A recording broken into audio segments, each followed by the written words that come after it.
assunto demência, né? Muito triste para as famílias, para a própria pessoa que sofre com isso. Chegar um momento da vida em que, né, começa a ter esse problema. E eu pergunto, quais são os principais fatores de risco para o desenvolvimento da demência, doutor? Então, as causas de demências, elas, no geral, são multifatoriais. E dentro desse grupo que a gente chama de demência, existem vários tipos de demência, né?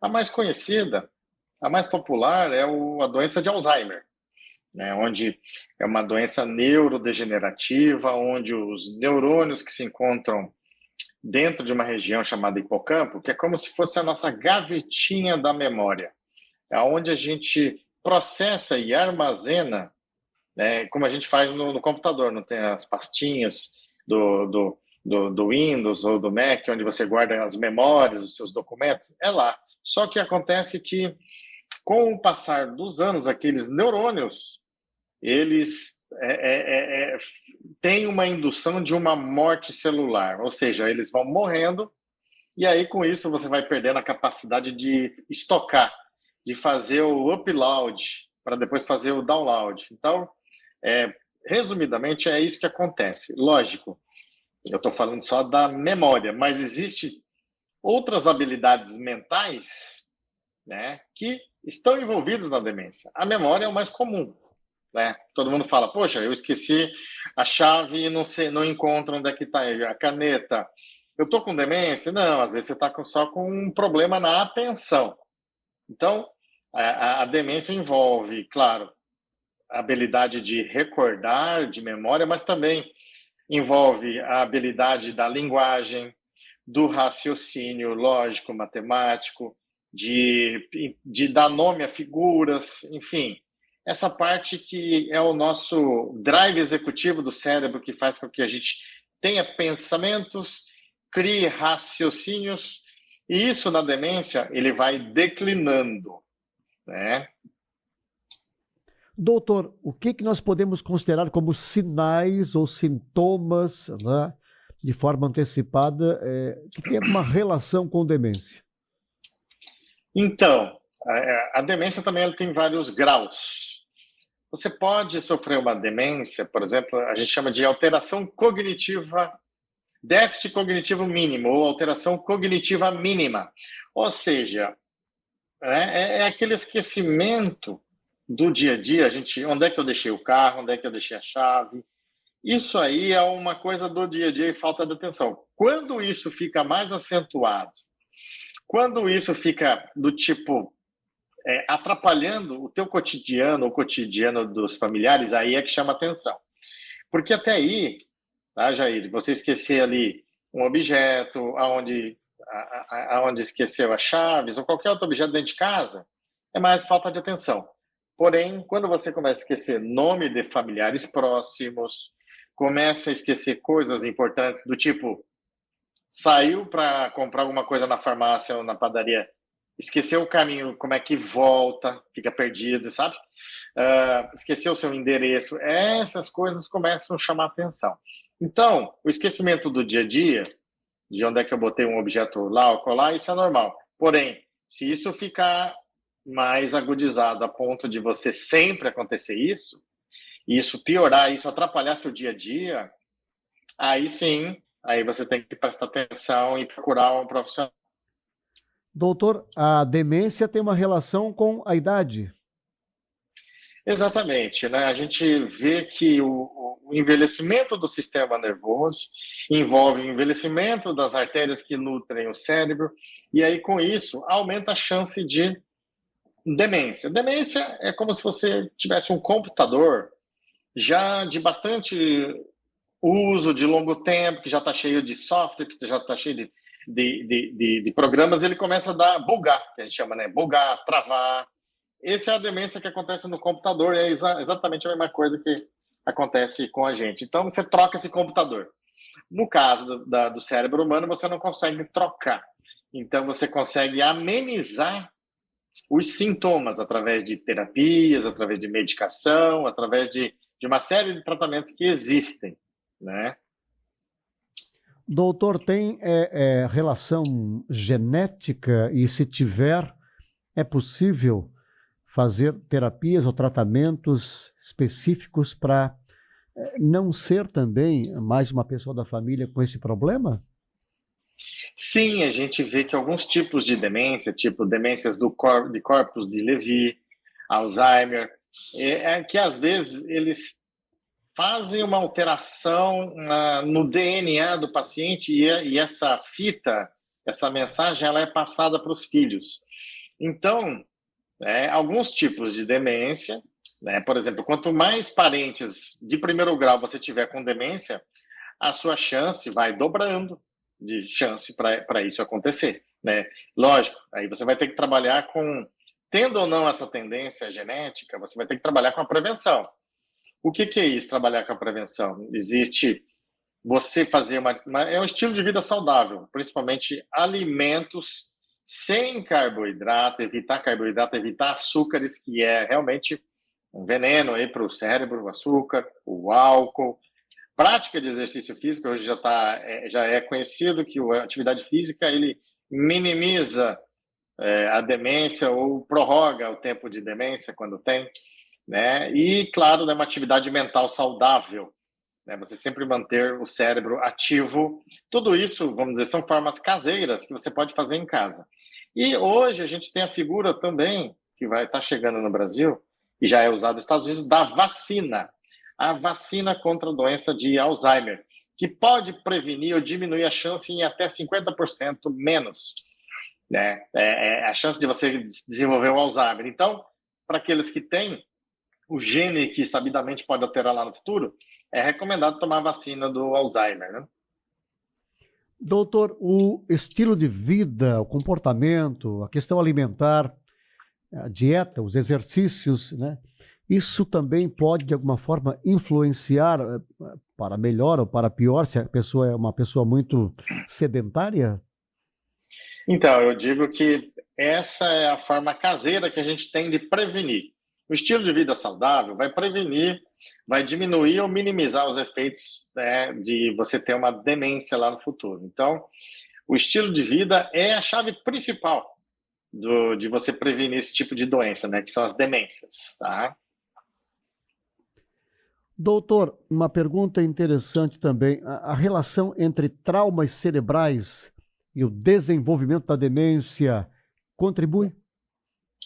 Contribui, sim. A gente sabe que pacientes que tiveram trauma de crânio tiveram trauma de crânio de moderado até severo, né? Aquele paciente que ficou, por exemplo, internado no hospital, ele já teve no mínimo moderado, um trauma de crânio moderado. Se ele ficou na UTI, então, esse teve um trauma de crânio severo. E é muito comum você fazer desconexões, que a gente chama de lesão axonal difusa, no cérebro por conta desse trauma. E essas desconexões, elas favorecem também a ter demência por conta desse trauma de crânio. A pessoa, inclusive, pode desenvolver formas de demência mais precoce, em vida jovem, e aí, então, desenvolver demência na vida ainda jovem por conta do trauma, ou ainda traumas, né, de crânio repetidos, como os lutadores de MMA, como são os lutadores de boxe. Esses pacientes têm uma maior chance de ter demência por causa dos microtraumas que vão acontecendo no longo da carreira deles. Jogador de futebol americano, rugby, esses esportes que têm contato e trauma de crânio repetidos, né? Ok, a próxima pergunta certamente vai interessar muita gente que já falou o seguinte: olha, eu bebi demais, esqueci tudo que eu fiz. Os efeitos do tabagismo e o consumo excessivo de álcool também causam algum tipo de esquecimento momentâneo ou mais duradouro? Ou seja, eles têm uma influência na demência, doutor? Então, você falou uma pergunta interessante, que é um hábito do brasileiro, né? A bebida alcoólica e o cigarro, né? Então, vamos lá, cada um. O cigarro, se você bebe mais de 3 vezes na semana, você já aumenta para 50% a tua chance de ter demência lá no futuro, né? Porque o álcool não só faz uma lesão direta nos neurônios, assim como ele rouba alguns tipos de vitamina, como o ácido fólico, a vitamina B. Isso faz com que o paciente no futuro tem uma desnutrição crônica, e essa desnutrição por falta dessas vitaminas, né, além da lesão direta, vai favorecer a demência, ao paciente ter demência. Então, o álcool favorece sim. O álcool mais de 3 vezes na semana favorece, aumenta a chance de 50% de você ter demência no futuro, e ainda mais precoce também, e de forma mais grave também. O cigarro, ele também, o efeito da nicotina, ele promove a lesão nas sinapses, nos neurônios, por conta do efeito da nicotina. Assim como qualquer outras drogas, também como a cocaína, a maconha, etc. E outros tipos de drogas que podem, aí de forma mais acelerada, né, danificar os neurônios e aí levar o paciente ao declínio cognitivo das habilidades mentais, memória, linguagem, raciocínio, e desenvolver demência. Hipertensão arterial e problemas cardiovasculares têm relação também, doutor?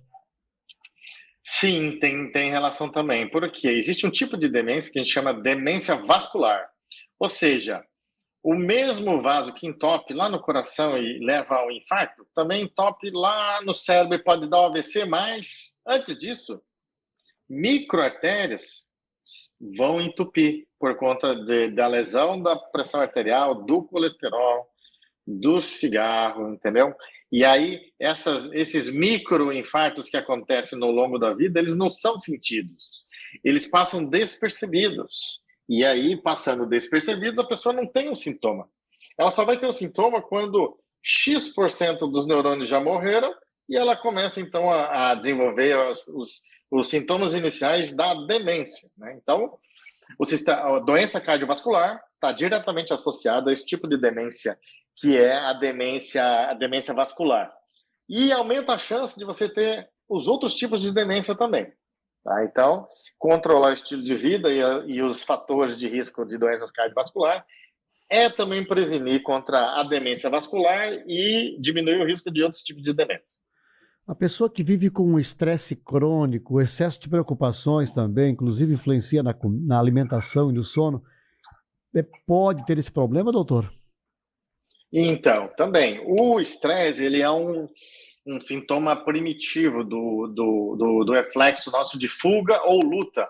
Então, nesse momento, a gente tem uma descarga muito grande de adrenalina, o cortisol aumenta, e essas duas substâncias, eles deflagram dentro vamos dizer, do sistema nervoso, um uso, vamos dizer assim, mais acelerado dos nutrientes, ou seja, é como se você sempre usasse um carro novo, sempre pisando fundo, né? Você ganha um X combustível para você usar durante a tua vida e você já sai acelerando, né? Antes de ficar né? Porque você tem um combustível para você usar a vida toda. Agora, se você já acelera e gasta esse combustível, o óleo, a bateria, antes do tempo, que é o que acontece no estresse, o estresse é você andar com o carro sempre pisando. E aí isso vai danificar as engrenagens, vai danificar o sistema elétrico, vai acabar com o combustível mais cedo.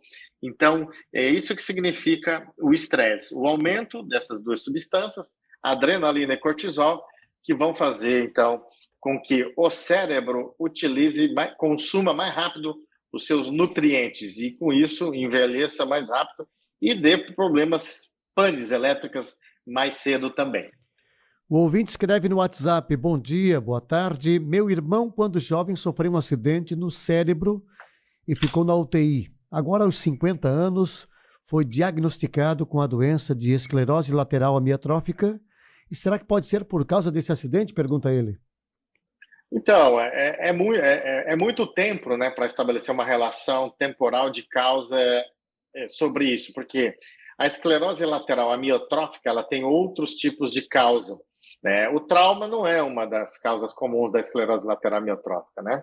Assim como morrem neurônios no cérebro causando demência, causando Parkinson, quando eles morrem na medula, esses neurônios que a gente tem na medula também, né? Quando esses neurônios morrem na medula, aí você pode deflagrar a esclerose lateral amiotrófica, que está associada, por exemplo, né?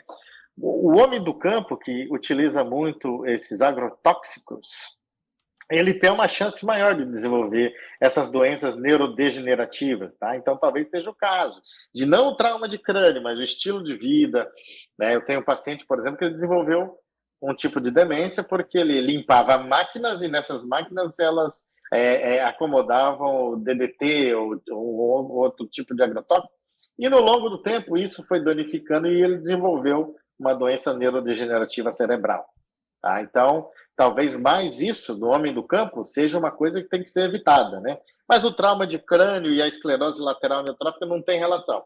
Tem relação com a demência, né? Trauma de crânio, relação com a demência. Doutor, como é que os medicamentos podem ajudar no manejo dos sintomas de demência? Então, normalmente, o que os medicamentos eles fazem? Eles controlam os sintomas, né? Eles melhoram as funções cognitivas, ou seja, se existe um circuito que depende da substância X e a substância X não é mais produzida, a gente vai ter que suplementar. Então, são suplementos, são medicamentos que vão repor aquilo que o cérebro não está produzindo mais naturalmente. Além disso, a demência pode evoluir para, né, a pessoa pode ficar agressiva, pode ficar com depressão, ansiedade associada. Então, os medicamentos são mais para controlar esse tipo de sintoma que está associado para a demência. E melhorar, eventualmente, também a função cognitiva, ou seja, repor o que está faltando e controlar os sintomas que o paciente tem, né? Insônia, às vezes ele tem alucinação. É muito comum o paciente com demência ele enxergar animais no quarto dele. Imagina, se acordar no meio da noite, ver cavalo, ver porco, ver cachorro, e tudo andando dentro do quarto, tá? Esse é uma alucinação muito comum em quem tem demência, com animais, com bichos, né? Então, você dá medicações antipsicóticas para controlar esse tipo de alucinação. Escuta coisa que alguém falou, entendeu? Fala com gente que já morreu, tudo isso é alucinação, né? Claro, né? Fala com gente que viveu há 20 anos atrás, então começa a reviver memórias de 20 anos, tudo isso, os remédios são para controlar esses sintomas, para deixar a pessoa, vamos dizer, o mais normal possível dentro do que for possível, né? Doutor, enquanto estamos acordados, conscientes, nós vamos gravando tudo, né? E muitas coisas vêm em sonhos e nesses momentos de demência também, doutor, esses arquivos ficam todos guardados? Então, infelizmente, esses arquivos guardados vão se perdendo, tá? Os arquivos guardados mais antigos, esses são os últimos a se perderem. Porém, os arquivos que você guardou mais recentemente, dessa semana, do mês passado, do ano passado, esses arquivos, vamos dizer, você tem um apagamento dos arquivos de frente para trás, de hoje para trás, temporalmente. Então, ele vai apagando temporalmente as memórias mais recentes e, por último, as memórias mais remotas. E a gente, durante o dia, na verdade, a maioria de nós funcionamos no automático. O cérebro aprende a automatizar algumas coisas, dirigir, apresentar um programa de televisão, de rádio, fazer o trabalho que você está fazendo aí, por exemplo, no caixa do supermercado, tudo isso automático. Às vezes você passa o dia e nem lembra o que você fez, porque você faz a mesma coisa todo dia. Então, isso é uma função automatizada, o cérebro deixou automatizada, né? E algumas vezes a gente tem que aprender funções novas, aí você vai gastar um pouquinho mais de energia cerebral para isso, é quando você vai ficar cansado, mais estressado, tudo. E no final do dia, quando você dorme, é feito um processamento, e aí o cérebro embaralha tudo, né? Chega toda a informação que ele viu, você viu um cavalo, você viu um avião, então você vai ver um avião pilotado por um cavalo, ele vai misturando tudo, ele pega toda aquela montoeira de informação e vai guardando cada um na sua gavetinha. Então ele guardou a imagem do cavalo na gavetinha dos animais, do zoológico, a do avião na gavetinha da tecnologia, e esse processamento ele é perdido quando o paciente entra com demência. Aquele circuito que guardava nas gavetinhas se perde, e aí a pessoa começa a perder a memória, começa a perder, não sabe mais como é, porque raciocínio também é uma forma de memória, né? E você sabe que 2 mais 2 é 4, enfim. Então você vai perdendo essas funções também com a demência. Doutor, o paciente sofre, claro, né? É o principal atingido por tudo isso, mas a família, o papel dela, o apoio em lidar com esse problema é fundamental, né? E sofre muito, inclusive, né?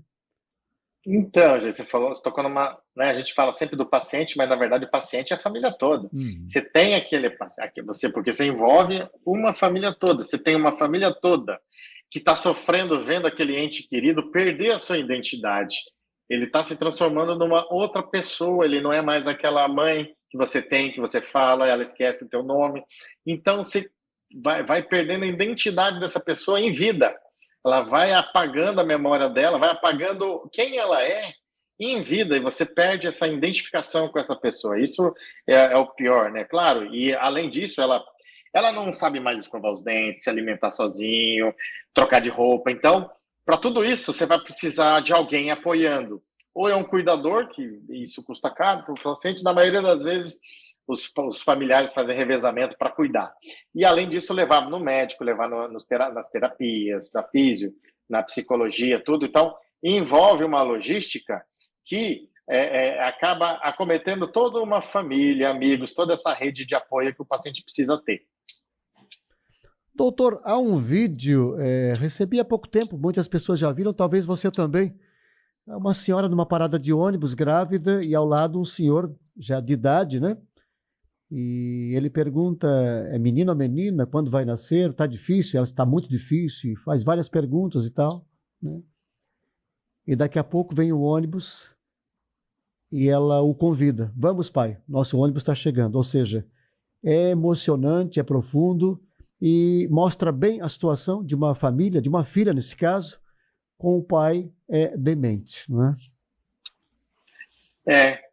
Eu vi esse vídeo, né? E é isso que acontece. Numa fase mais avançada, a pessoa esquece os familiares, né? Tem um outro vídeo também que passa que o pai esqueceu o nome da filha, a filha, assim, mas ele estava no casamento. E no dia do casamento da filha, ele lembrou quem era a filha, chamou a filha e lembrou que ela estava, quer dizer, viu que ela estava casando e ficou feliz.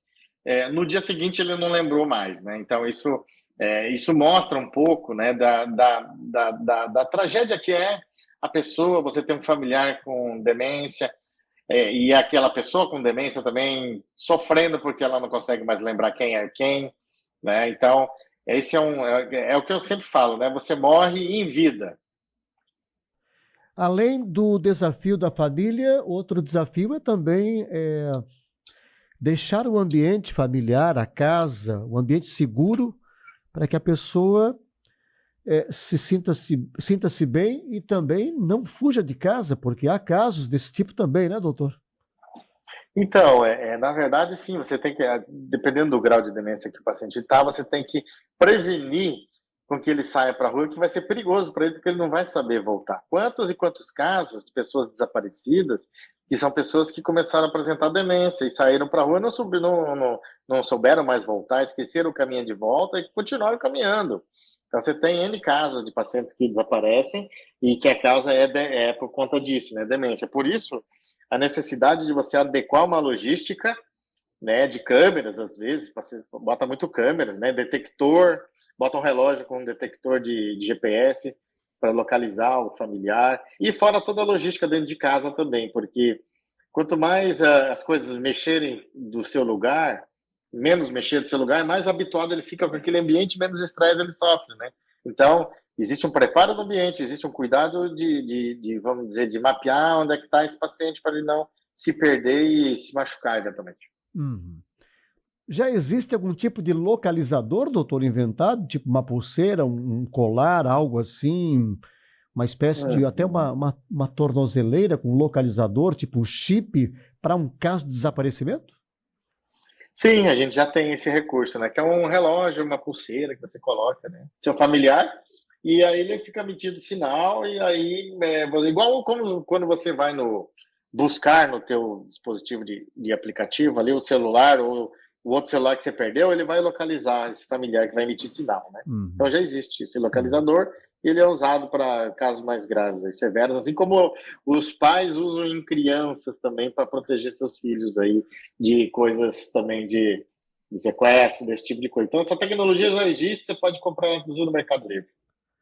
Conversamos com o doutor Wilker Knoner, é isso, né, doutor?